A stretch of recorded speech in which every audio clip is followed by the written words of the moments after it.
ओम नमो भगवतो वासुदेवाय नमः। आप सबके ऊपर माता रानी की कृपा बनी रहे। पर्वतनी एकादशी का व्रत भाद्रपद मास के शुक्ल पक्ष की 11वीं तिथि के दिन किया जाता है। इसे पर्वतनी एकादशी इसलिए कहा जाता है क्योंकि इसी एकादशी के दिन भगवान विष्णु जी करवट बदलते हैं, और करवट जब बदलते हैं तो समय का परिवर्तन होता है। जो भी भक्त भगवान विष्णु जी का पूजा इस एकादशी के दिन सच्चे मन से करते हैं, उनका समय चेंज होने लगता है, जीवन के सारे कष्ट खत्म होते हैं। तो इसीलिए पर्वतनी एकादशी के नाम से जाना जाता है। एकादशी का व्रत रखने के लिए हमेशा उदया तिथि का ध्यान देना जरूरी होता है। तो आज जानते हैं कि एकादशी तिथि कब से शुरू हो रही है और कब तक है। तो 3 सितंबर को सुबह 3:53 से शुरू हो रही है, उसी दिन बुधवार है।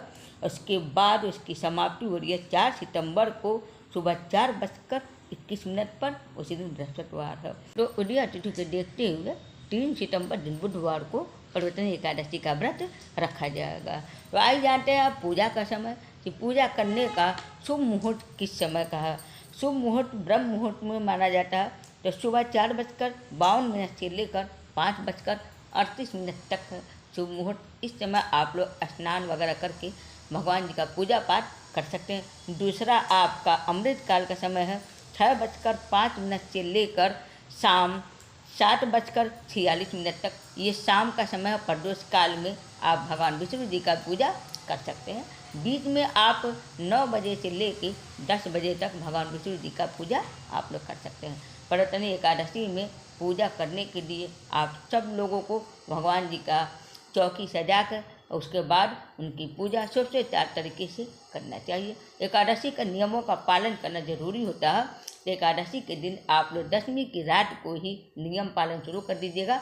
रात को अनाज नहीं खाया जाता, सूर्यास्त के बाद से ही अनाज बंद कर दिया जाता है। उसके बाद से आप एकादशी के व्रत का दूसरे दिन संकल्प लीजिए, सूर्य भगवान जी को अर्घ्य दीजिए, और दिन भर व्रत रखते हुए रात को जागरण करते हुए भगवान जी का भजन करते हुए इनका 4 तरीके से सुबह और प्रदोष काल में पूजा करते हुए आप लोग रात बिताइए। और उसके बाद एक दीपक भगवान जी के नाम से मंदिर में आप लोग रख दीजिए।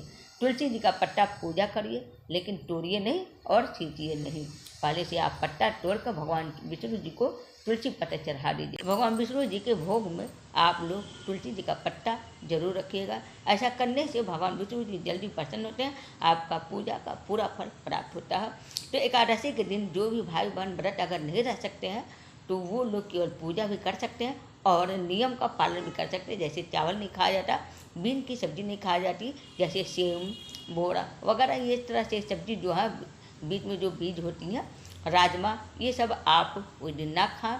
इस तरह से ऐसे भी करने से, और पूजा आप लोग सुबह शाम भी कर सकते हैं, जागरण भी कर सकते हैं, एक दीपक भी आप रख सकते हैं। आइए जानते हैं पारण आप सबको कब करना है और कितने बजे करना है। द्वादशी में ही पारण करना रहता है।